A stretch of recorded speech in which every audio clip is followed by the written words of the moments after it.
It's not city, it's federal.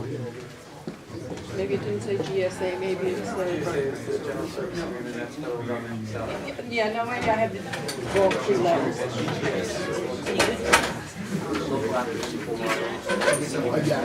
The question is coming up though, how he's allowed to be a final four in a bid where he works for. There's no restrictions for how that works. No, none at all? Ricky, you okay? Yeah. I don't want to chime in for another PM's project, I'll ask him to double check and get back to you. Well, somebody questioned it with the city, so Okay. either they're gonna be eliminated or not, I don't know.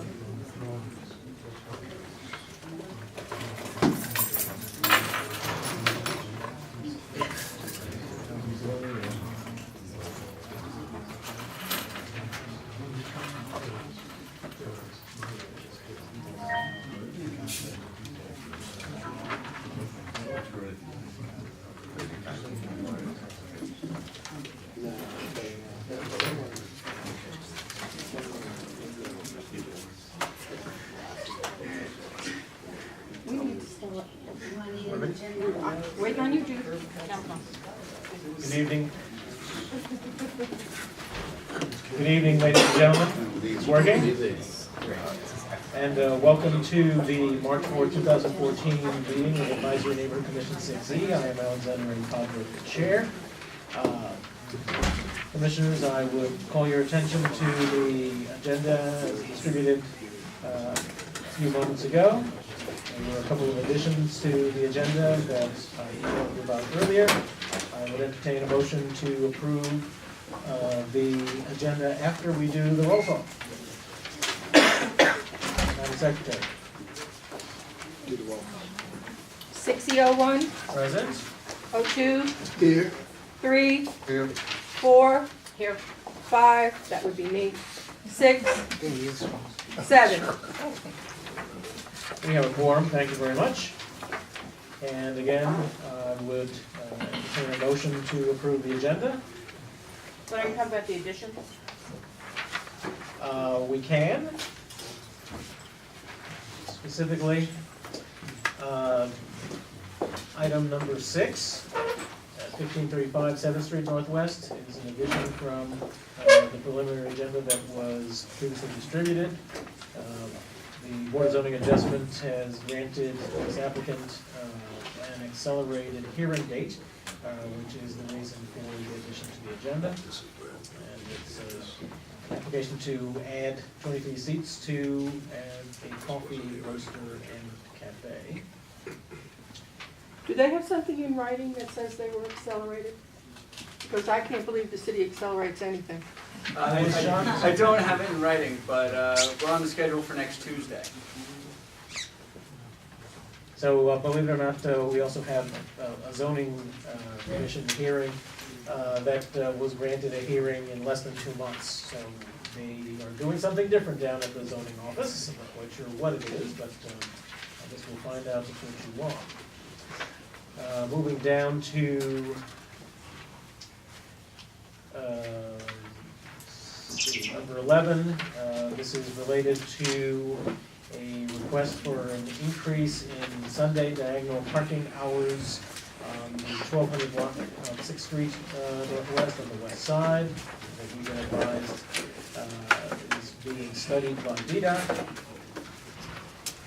Moving down to number 13, a proposal for a new circulator bus route that could help to begin replacing the service that was lost when the Shaw to Southwest waterfront circulator was suspended several years ago.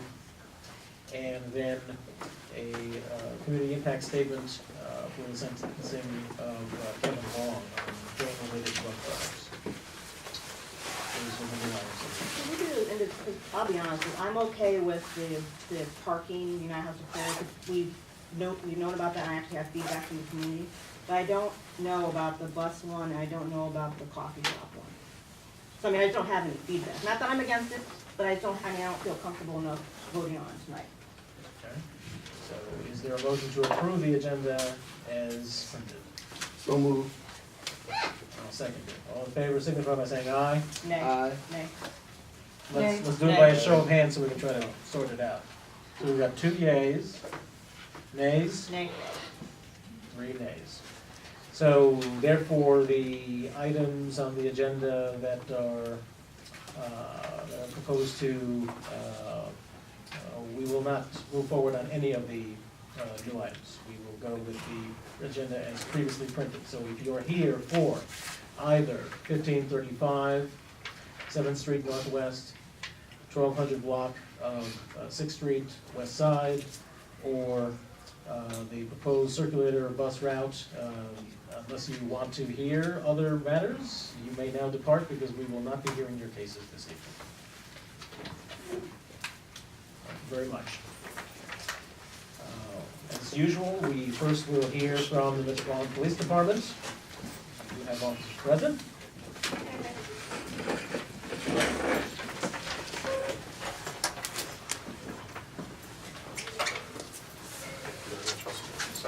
I'm Sergeant Joshua Strassman. I'm with Metropolitan Police Department's 1st District, assigned to PSA 103, which I believe for the first time our meeting is actually being held inside out. So welcome to PSA 103. I have some just crime stats from the last 2 weeks that I pulled, just with some significant cases. It was counted as a robbery, but it was not an actual robbery. We had an assault with intent to rob that occurred here at 1st and New York Avenue Northwest. 2 residents who live in the area were assaulted, and items were attempted to be taken from their person. However, an arrest was made with also a resident of the area, was arrested, an adult male. We had 3 burglaries that occurred in a building. Excuse me 1 second, let me just double check the address. It was in the unit block of E, like Edward Street Northwest. There were 3 burglaries. 2 were considered burglary. One, which is the most serious burglary, that's a burglary that occurs where a person is present in the residence. It can only be of a residence and the person is present inside. They occurred late, and one was an unoccupied property. I shouldn't say unoccupied, but nobody was present. Basically, this occurred late at night. There was again an arrest made in all 3 cases, the same individual. Apparently the vigilant person saw the guy breaking in, called 911. The officers came up just as he was climbing out the window with the stolen property. So he was arrested. That was that individual. Let's see. That individual resides again in the area, in the immediate area. Other than that, most of our crime for the last couple weeks have been theft from autos, 3 of which were in the vicinity of 1st and L Street Northeast. Reading over the reports, those were patrons of the clubs who parked. In every case, there was stuff like purses and iPads left in the that were taken from the vehicles. It sounds like, and they were smashed windows. So there was nothing to indicate whether the stuff was stored in the trunk or out of sight. It sounds like the stuff was just in the passenger compartment. The guy smashed a window and grabbed what was easily available. We have had the business beat area officers in the area doing some follow-ups on the theft from autos to see if we can gain additional information, checking local businesses for security cameras, etc., trying to locate any witnesses. But unfortunately, when you have the nightclubs over there, it attracts a late night crowd, which attracts people there to prey on the late night crowd. We also had 2 stolen autos in the area, one of which was taken off the street off on the unit block of Massachusetts Avenue. There was no specific information regarding that. However, the other one was a rental car from Union Station. One of the rental car lot employees was doing an inventory and noticed that the car was missing. Apparently the keys and registration were sitting inside the car when it was taken from their lot. So whether that was some type of inside job or whether it was an external factor, investigation is still going on. I know some of you may, or in the past, there's been concerns with the new Walmart, whether our crime stats would go up. I have noticed an uptick in theft reports from the Walmart. I'm not going to say every day, but I'm seeing a lot of arrest reports. They do keep off-duty officers working part-time there, and they do keep things fairly well under control, but they have a significant number of arrests over there. Again, I'm not going to say every day, but there's usually at least one that every day I'm working. And like I said, they've got very good security, very good surveillance, and their policy seems to be pretty reasonable as far as whether they issue barring notices versus prosecution. And again, they're covering the expense. Most of the arrests are being handled by their officers working part-time off-duty employment, so that takes a little bit of the burden off of the working patrol officers in the area. Does anyone have any questions regarding anything from KSA 103 or 102?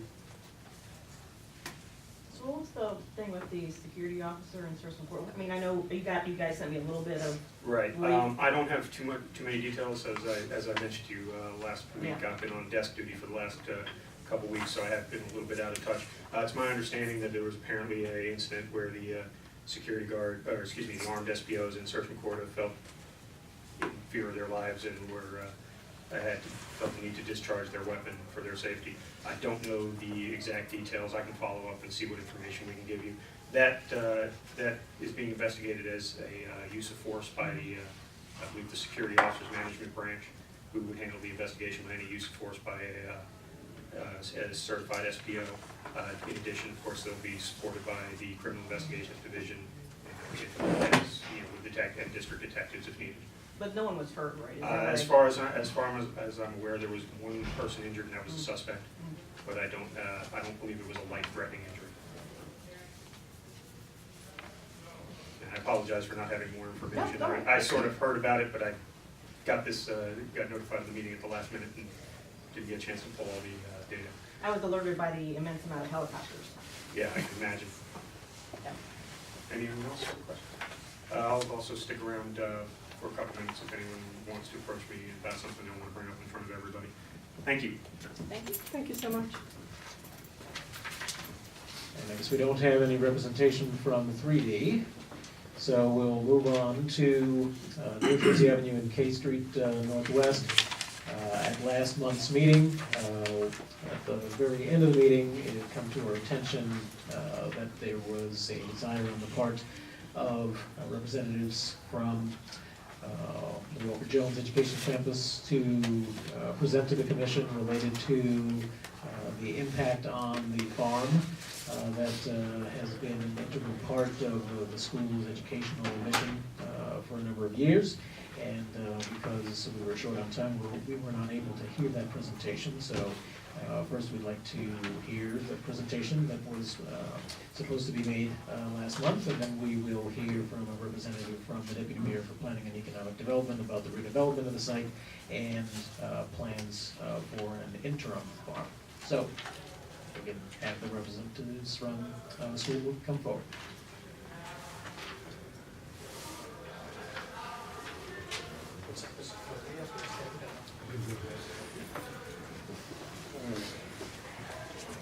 Good evening. Good evening. My name is Michael Moss. I'm the principal here at the Walker Jones Education Campus. We've been faced or forced with a lot of, I guess what I want to stem as rumors or not necessarily direct information in regards to the farm at Walker Jones, which is located here on the corner of Cade and New Jersey Avenue. This farm directly impacts a lot of the curriculum and work that we do with the school. We've tied several positions and a substantial amount of school funds into the work that's put out there.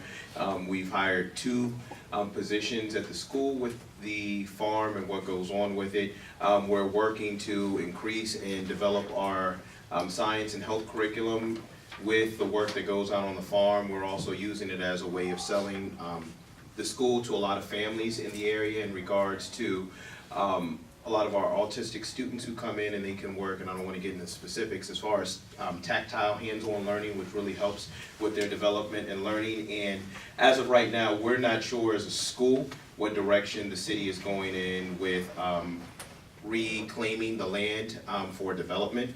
And so right now, as we're facing budget season within DCPS and decisions we need to make moving forward and as to where we're committing our money, we're essentially wanting to know what future plans are for that space, and also relocation of the farm. Is it going to be near the school? Is it going to be far away from the school? Because if it isn't in a good walking distance, then it's of no use to us as far as helping us develop our school and the curriculum that we're developing in the school. We did have a couple of people or children that were going to come and present today, but due to the inclement weather, they didn't show up to school today. So it's just me this evening.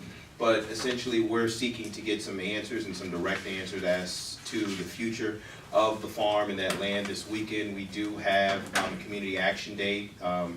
With weather willing, we are supposed to have over 120 volunteers from Hands On DC who are coming to actually prep the land for growing season and get us ready for the spring and fall time for our classes so that our students are able to grow crops and actually take the food, in which we usually do. We take the food. We have a food lab within inside of the school that our students learn how to prep and cook and learn healthy lifestyles. Because a lot of our students live in situations in where they're faced where they don't necessarily know how to cook and prep their own food. So what happens is a lot of them go to the local carryouts, get their food, and that's not necessarily the healthiest choices for our students, and we want to make sure that they're presented with ways so that they can have a sustainable health and diet for themselves. And also, once again, our students are learning from a scientific standpoint how food is processed, grown, and developed, and things of that nature. So I guess right now we're here seeking answers as to what the next steps are and what exact plans are in place from the District of Columbia in regards to the farm.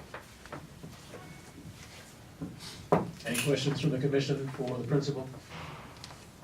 Do you have all the background on, I mean, because it's been a fight ever since you guys have had the farm. Former Commissioner Keith Silver was one of the community activists who gathered a lot of information and helped get it organized and set up. And it is my understanding that the land is owned by Housing Authority. Is that correct? Do you know that? And so we're not clear on who owns it. We have had a hard time finding that information out. But the farm is a community school venture. Yes. And this year we were going to be able to say to you guys, at least 2 of the restaurants that have just recently opened are willing to buy some of the produce when the children grow it, so that will help to pay in terms of getting new seeds and seedlings and what you need to keep the program sustainable. Do you know who owns it? Yes, it's, Well, why don't we go ahead and have the presentation from DEMPED if there are no other questions for the principal. Thank you. Go ahead, I'm sorry. Good evening. My name is Shiv Nildas. I'm a project manager with the Office of the Deputy Mayor. I am also the project manager for the Northwest One project, which is part of the New Communities Initiative.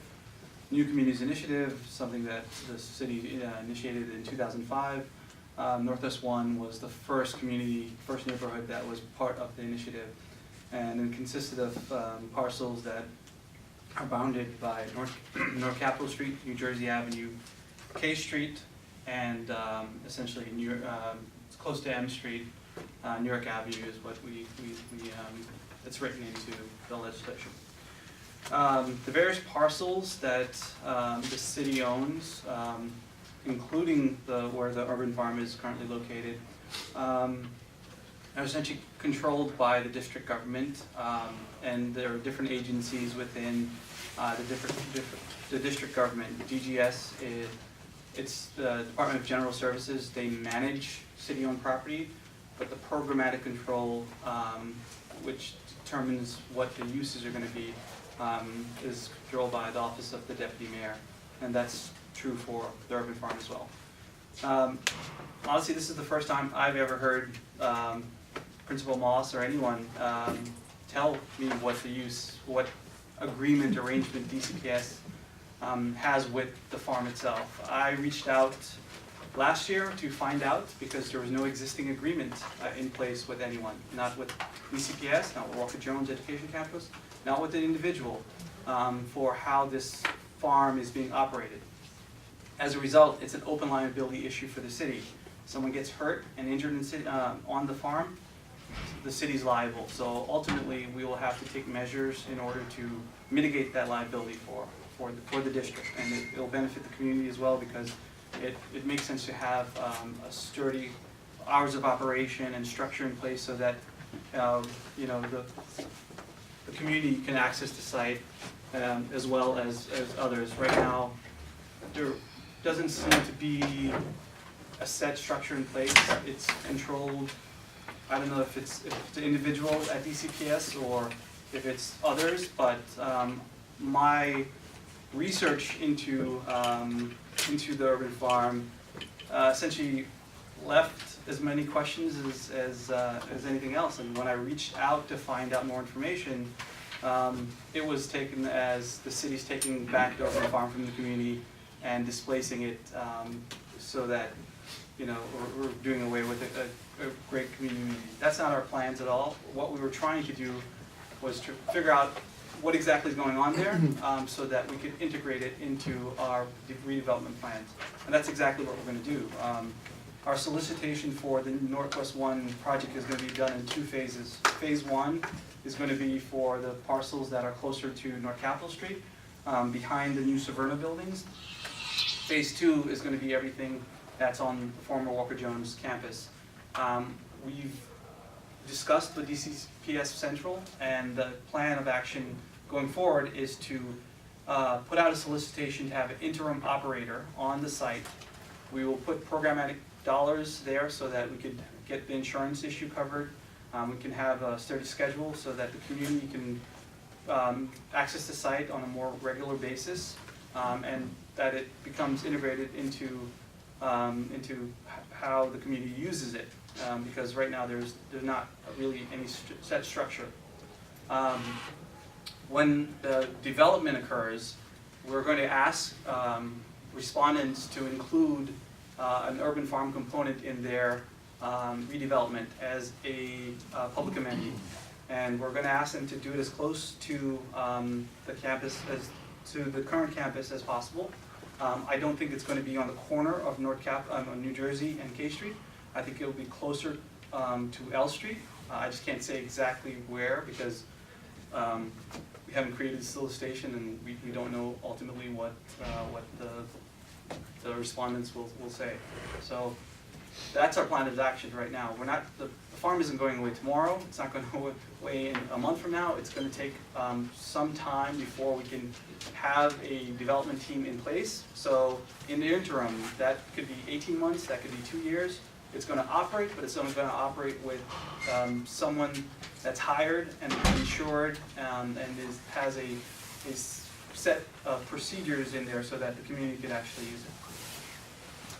And then going forward, redevelopment, there's going to be a component that has an urban farm so that the kids can use it, community can continue using it. And I'm happy to work with you, Principal Moss. It sounds like you guys are doing a great use there. I didn't know of any of this. I'm happy to communicate with you, but we've been chatting with folks at DCPS Central, and I'm more than happy to have a discussion with you to figure out exactly what you guys are currently doing and how it could work for both the interim and for the long-term use. Questions? I have a question. So I guess I'm a little confused. I mean, I hear both sides, but it really sounds like when you say Public Schools Central, that they're not communicating with you. Right. Yeah. So, I mean, I just don't get it. I mean, so that seems to be the crux of the problem. Right. So, I don't know, I'm breaking format here. Go ahead. Yeah, so, once again, okay. I think there's a barrier of communication that's not happening, and I guess trying to get a sense of, with DCPS being essentially a government entity, where this, I guess, marriage happens between it being, school operated, community operated, how that marriage works, and getting a formal agreement in place so that it's, something that's a viable entity for the community and for the school as well. I guess trying to figure out where along the lines with people you've communicated with, where that stands and what the plans are and what's been discussed, because we're left out of the loop. So we were, in our communication, we were told that DCPS Central would communicate directly with Walker Jones and with the gentleman from Walker Jones who initiated some of the online discussions. But we were asked not to directly engage until DCPS does so. And this happened, it was months ago, November of last year. Yes. So, and for the Office of Deputy Mayor, the solicitation for the farm operator has already been written. We already identified programmatic dollars for it, so we're moving ahead with that agreed upon plan because that's what we had discussed with DCPS, and that was our understanding of it. So for it to be a continued issue, it's something that, honestly, it wasn't until our Northwest One meeting in January that I realized that there was more that hadn't been communicated directly. So I'm happy to talk to you or to anyone else to make sure that people know what's going on. I have a number of questions. The first one is, who did you speak to at DCPS? So I was trying to pull it up, the email, but it was our Director of Communications, Shonda Washington, myself, Kimberly Black-King from from DEMPED that had a discussion with three people from DCPS Central. I don't know their names offhand, but I can find out and I'll let you all know. Okay, can you get that information and course. send it to me? Sure. This has been ongoing with the community for years. This is not something new. This garden, we had many, many fights with it 4 or 5 years ago, and DCPS, actually, we thought they owned the land because it was pretty much near the school and the parking lot and that order. When you're talking, it sounds to me like you're talking about a community garden, and that's not at all what I thought was the use of the property. I thought the property was the school community is using the property for a garden, not everybody else in the community. So I don't see the need to have, you'd have to explain to me why we need to have somebody as a manager of a school garden, when the school's been doing a very fine job for the last 5 years with it. And I'm not understanding, if you're gonna put dollars into it, then you should have been in touch with Mr. Moss right away, because he controls the dollars of his budget, and he's willing to give up 2 positions, which is probably $80,000 or more dollars. That'd be 1 position actually, to guarantee that the children are gonna have this garden.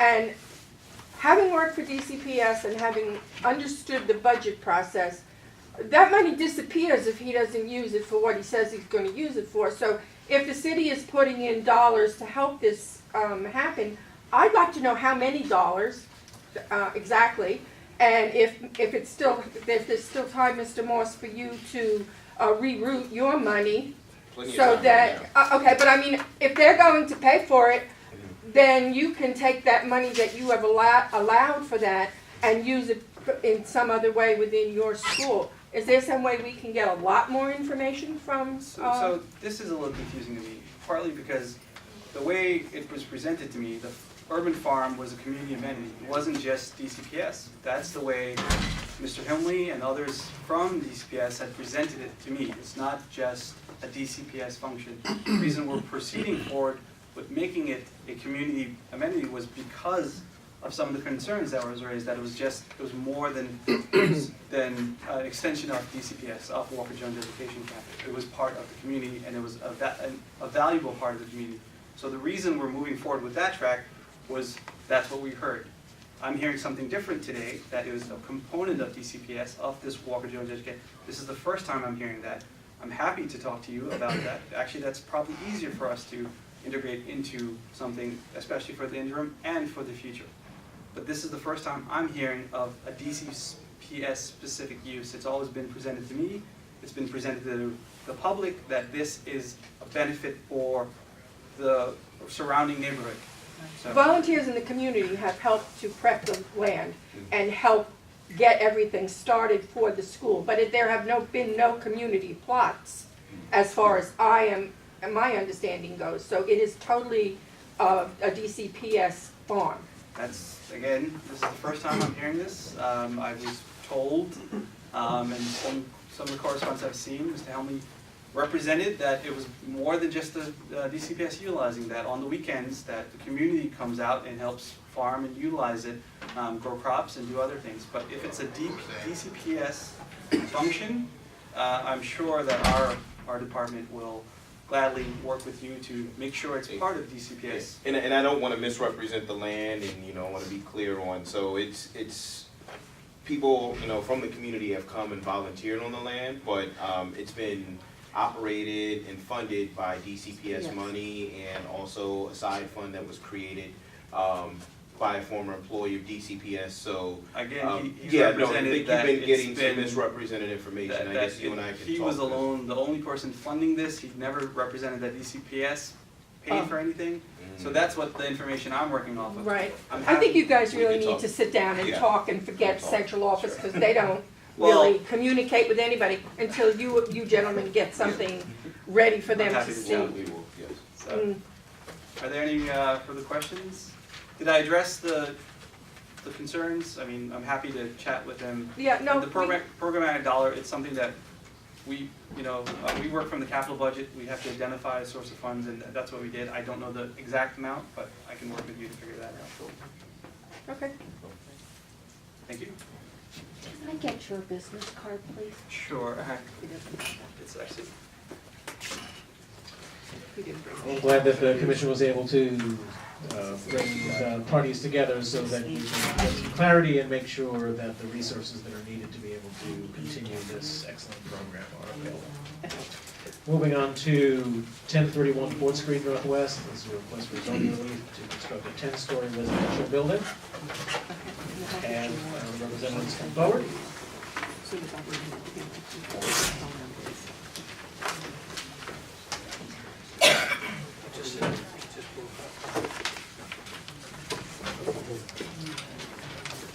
And also, just another clarification on the agenda, item number 14 also needs to be stricken from the agenda, because there was also not on the preliminary notice.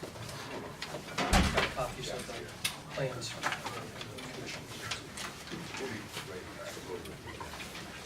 Alex?